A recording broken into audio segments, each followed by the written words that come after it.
order to curb the spread of COVID-19, non-essential travel between our two countries remains restricted until June 21st.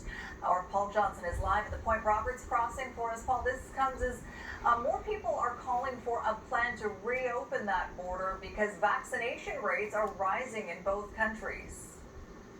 Yeah, they are. Sophie, the situation in Point Roberts is interesting. There are currently about 850 people living down there. According to the Chamber of Commerce, 835 of them have been fully vaccinated at this point. So they're hopeful that they can come up with some kind of safe and pragmatic way for these people to resume their lives, which involve frequent crossing of the border. Here's a look at Point Roberts from the U.S. side recently, where business is down 90% and the lives of the several hundred residents here remain totally upended. There's no common sense. It's a lockdown military mentality that's prevailing on both sides of the border. While Ottawa and Washington were quick to close the Canada-U.S. border last March, there's apparently no manual on how to reopen it.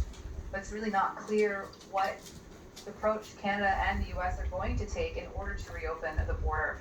Lori Troutman tracks border issues at the University of Western Washington in Bellingham, where the loss of Canadians has been a $250 million hit to the local economy.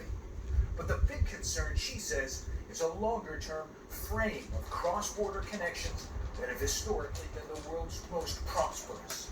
There's a really long tail on this dog, and we could lift the restrictions next month, and these impacts are going to be felt for years.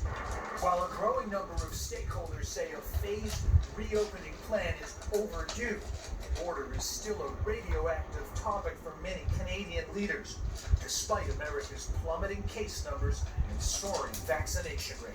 We should have had it before now, and people should know what the criteria are so they can plan appropriately.